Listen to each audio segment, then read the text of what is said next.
Hi, and welcome to Lunch with Lisa, where I bring you quick and easy, healthy meals. And today, it's all about the calorie deficit.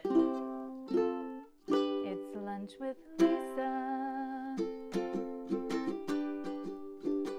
Hey there, macro enthusiasts. Welcome back to my Macros 101 series, Fueling Your Fat Loss Journey. Because it's not about starving yourself, it's about creating sustainable habits. So I'm really thrilled to dive into this next video, finding your calorie deficit. This is your key to fat loss. If you missed the first video of my introduction and the basics of macros, go here and watch that. Now let's dive deep into the world of calorie deficits. I'm gonna go over a few key things today, but let me first start by saying one thing. You can't fuck this up. You really can't mess this up at all. So just get that out of your head that you're gonna screw this up and just jump in and give it a shot because you really can't screw it up. You will be able to figure it out. Boom, you're off the hook. So it all comes down to an energy balance. When you consume food, you consume its energy in the form of calories. And when you consume more calories than your body needs, your body stores that excess energy in your adipose tissue as fat because it's saving it for later. On the other side of that, if you consume less energy than your body needs, your body will pull from those fat stores to make up for that energy deficit. So by giving your body less energy in the form of calories with your food, you're creating that deficit and telling your body, hey, I don't need these fat stores, go ahead and dip into them and get rid of them. And when you dip into that calorie deficit on a consistent enough basis, that's when the magic happens and you begin shedding all those extra pounds. But there's something you need to know before we start this. Your body wants you to live. It does. It really does. It doesn't want you to die. So it's going to do everything in its power to help you survive. I know some of you may think it's working against you, but it is. It really is. Your body is going to work against you when you go into a calorie deficit because it doesn't want to let go of that fat. It wants to stay in some kind of homeostasis. Really, it just wants to stay at an equilibrium. Even if you eat in an energy surplus, your body will go through plateaus because you burn off that excess energy doing other things. So what your body does to work against you is it gives you hunger cravings. It sends hormones to your brain to tell you to eat more. It will also slow your body down and make you feel tired and not want to get up and move around and do things. Especially in the first few days, you might not feel an energy difference, but you're gonna feel like cravings and hunger because your body's like, why am I not getting any food? Hello, I'm running out of glycogen. Come on, help me. So I just want you to know that going into this, your body does want to work against you when you want to lose fat. So just know that you're going to feel hungry, and I'm going to tell you a lot of ways to combat that later on in the series, and I'm going to give you some tips today. But for right now, let's just focus on getting started. So let's start out by calculating your maintenance calories. That's the amount of energy your body needs just to maintain its current weight. We're going to use a simple equation to find your calorie deficit in a second, but let's go ahead and do your maintenance calories. You're going to need to know them anyway, so let's just go ahead and do it. We're going to use a simple equation to find your maintenance calories, but just know that it's kind of a guesstimate. It's not really the number. It's just going to get us started and get us close. Now, you don't have to know your maintenance calories to find your deficit. I have a quick and easy way to do that, but it's also good to know your maintenance calories later on when you want to eat at them. So let's go ahead and figure it out. And then you can always play around with the number. It's not set in stone. And it does fluctuate depending on your body mass and how much weight you carry. You're going to multiply your current weight in pounds by a factor that aligns with your activity level. So let's say you're really sedentary and you don't really move around much. You just kind of sit all day. You don't work out. That kind of thing. Maybe you go for a walk once a week, but for the most part, you're pretty much just sitting around. You're gonna multiply your weight times 12, and that will be your maintenance calories. Now, let's say you work out maybe 3 to 4 times a week, not super hard. Maybe you go for a walk every other day, and maybe you lift some weights here and there, but not pushing yourself super hard. Or maybe you just have a job that you walk around a lot, like a teacher or something. So that's gonna be moderately active, and you're going to use 14 as your multiplier. Now, if you're super active, you lift really heavy in the gym, you go for a long walk every day, or you run or jog, and you may have an active job, or you could have a desk job, but you spend a lot of your free time exercising, then go with 16. Now this range could be anywhere from 11 to 17 really, but choose a number that kind of works for you. And you'll see when we do the other calculation how close this really is to finding your calorie deficit. This is just going to give us a rough estimate over where those maintenance calories are. We're going to find a calorie deficit that works for you, not me, not your neighbor, for you, because everybody's different. Everybody has a different metabolism. Everybody moves around differently. Some people move more. Some people just sit and then like shake their leg all the time. That's gonna burn more calories versus somebody who just sits there still. So keep that in mind. You're gonna find your own calorie deficit. This doesn't mean just slashing your calories in half or drastically reducing your food intake. I don't want that to happen, especially long term, because that can lead to problems down the line. And it's not about choosing some random number like 1,200 calories, 1,500 calories. No, we're gonna try to work it out a little bit more scientifically for you, because it's about finding a balance that works for your body and your goals. I really want this journey to be sustainable and enjoyable for you. So let's talk about how to do that. A general guideline is to shoot from anywhere to a 500 to a 750 calorie deficit per day. Now that's gonna get you to about 1 to 1.5 pounds per week, because 1 pound of fat is about 3,500 calories. So 500 times 7 is 3,500.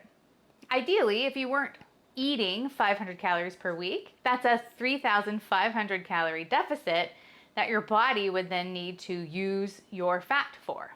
So that's what we would hope your body would dip into its fat stores and then lose that 1 pound of fat per week. In another video, I'll get into how that may not just be fat that it's pulling from, but for now, let's just think it's fat. So another disclaimer, it will take patience to lose at 1 to 1.5 pounds per week. It will, because you might get frustrated. It's really not that big of a difference, and your weight's gonna fluctuate all week long, because your weight can fluctuate even throughout the day, up to 5 to 10 pounds, just depending on what you eat, how much water you've drank, how much you've gone to the bathroom, that kind of thing. So just know that your weight is not set in stone, and it is going to fluctuate. And some weeks it may not even change, and then 4 weeks later it may drop down. Our bodies are weird. They don't always do what we think it will. It's not like an exact science right now. It's a lot of guesstimations as well. But think about it this way. If you lose 1 pound per week for the whole year, that's 52 pounds. 52 pounds is a lot of weight. I don't have 52 pounds to lose. Some people have more, but hey, if you lost 52 pounds in a year, wouldn't you be proud of yourself? Yeah. I would be too. I'd be so dang proud of you. So if you don't have 52 pounds to lose, you just have 30 pounds. That's 30 weeks. It's really not that long. You can do that. And then guess what though? Here's the thing about losing weight sustainably like this. It's gonna stay off. It's not gonna come back.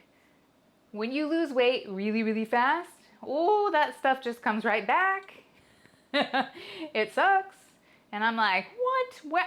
Yeah, so it's a slingshot effect. Yeah, that slingshot just comes right back. So, or the boomerang, I don't know. I always picture a slingshot and shooting the pebble, but then the rubber band flies back. I mean, you could go really deep into a deep calorie deficit, but that's headed in some dangerous territory there. It could trigger some binge eating, some disordered eating. It could bring on undesirable behaviors or hormone fluctuations that could have you feeling really tired, really hungry, and malnourished. We don't want that. However, a really deep calorie deficit can be used strategically to jumpstart your weight loss journey and get you to see some really instant results and motivate you to keep going. That kind of strategy should only be used for a really short amount of time. However, a really deep calorie deficit can be used strategically to motivate you in the very beginning to jumpstart your weight loss journey and have you see some really instant results. But it should only be used for a short amount of time. So I'm gonna tell you how to do that at the end of this video, so stick around for the end and I'll discuss that then.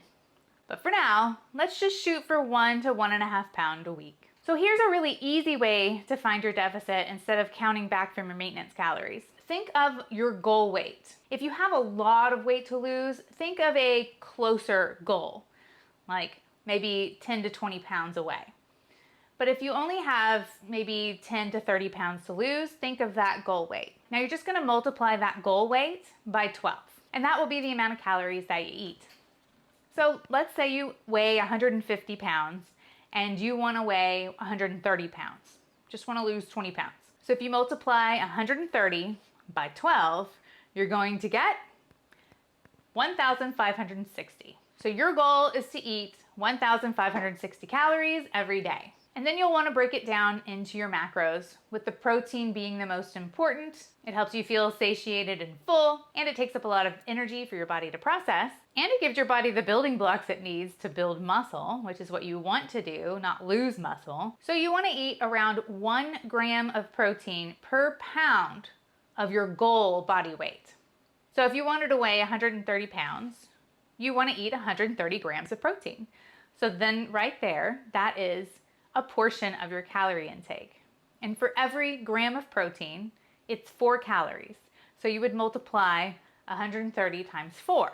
And that will give you the amount of calories you eat with protein, which you don't really need to calculate if you're using an app to track your macros. And then the rest of your calories, just split up between your fat and your carbs. Don't go overboard with all the fat. You'll run out of food. You won't eat enough.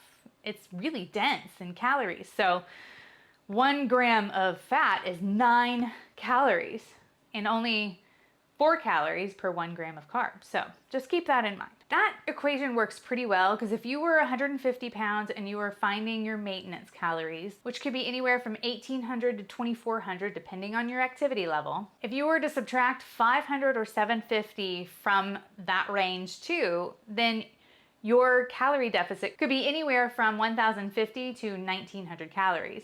Starting at about 1,560 is a good middle of the road number. So that small little equation, goal body weight times 12, is a great starting place. And you can always adjust up or down from there. The main thing is just get started, right?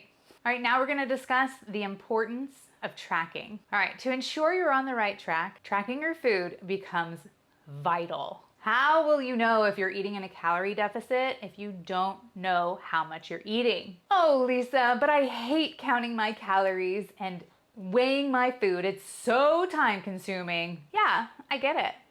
I get it. I was there. Totally thought those same things before. But have you had success doing it that way? Or do you think maybe you need to try something different this time? Yeah? Okay. Gotcha. We're gonna face this head on. We're gonna take full control over all the stuff, all the shit you're eating, and everything that's going into your face hole. We want to count all of these calories just to make sure that we're on track. You don't have to do this forever. Just want to do it to start off, especially if you hate it. If you hate it, I'm going to show you some tips and tricks along the way so that you don't have to do it forever. But you're going to do it now. I'm going to force you to. I mean, it is the way. This is the way. What's really cool is that there's so many apps that make it so easy. So you could start with something basic like MyFitnessPal if you're familiar with that, even though my coach calls it my fuck up pal. So just be leery that a lot of people can enter food information. So there's a lot of bogus entries on there, and the catalog is kind of convoluted with a lot of crap. And in your hungry state, you're going to go on there and choose something that's low calorie so that you could eat more. And it's not. So just be aware of that. I saw a lady posting all her meals that are low calorie, and I went and posted them in my app, I love, Carbon Diet app. And she was off by 50 to 150 calories. No thanks. MyFitnessPal. You could try something like Chronometer or Chronometer, or whatever it's called.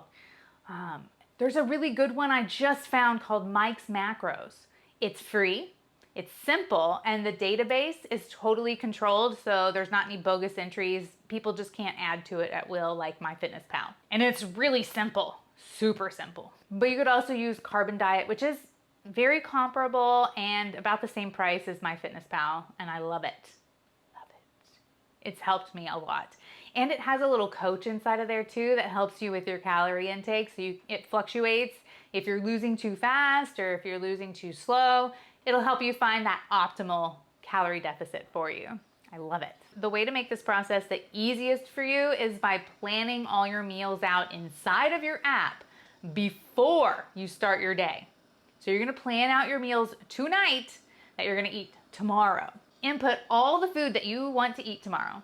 And I like to call this macro Tetris.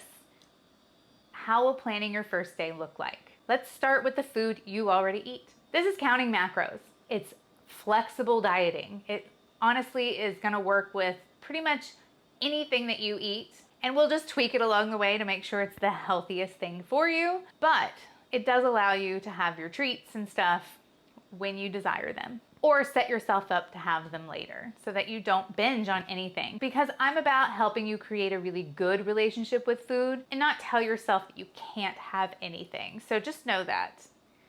I'm never gonna tell you no. I'm gonna say, how does it fit into your macros? So you're gonna go into your app and you're gonna set your calorie deficit. Input those calories, and then you can set your protein, and then set your carbs and your fat if you can. Really easy to do that. They all have the ratios worked in there, so you can just put that in. And the carbs and the fat don't really matter as long as you stay within your calories. Some people feel better eating more fat, some people feel better eating more carbs. So it's really up to you to figure that out and how your body works and what feels good for you. Now here's the thing, you won't get your macros to fit perfectly every day, so kind of think of it as a little range, but try to hit your macros within 2 grams either way. Really, you can't fuck it up though. Just remember that. Timing doesn't really matter with your meals. It doesn't matter if you eat all your meals in one sitting or if you space them out throughout the day between 5 or 6 meals. If you feel good spacing your food out, do that. Generally, I like to eat about 5 meals a day, and some days I like to eat 3 of those meals at once because I just want to feel full. So sometimes I like to change it up. Speaking of feeling full, yes, you can eat whatever you like, but I want you to start thinking about nutrition and nutrient density of your food. Since you're going to be getting less calories than normal, you don't want to get these calorie dense foods in your body because 1, they're not gonna have a lot of fiber and it might slow your digestion down. And 2, you're not gonna feel full. So to start out, eat what you like, definitely. But I also recommend taking a multivitamin. Probably some omega-3s would be good. Maybe some magnesium. Those kind of things never hurt. So go ahead and fill in some of the gaps that you may be missing by lowering your calorie content. But just remember, this isn't some short-term crash diet. This is about adopting sustainable lifestyle changes so that we can take the weight off and keep it off.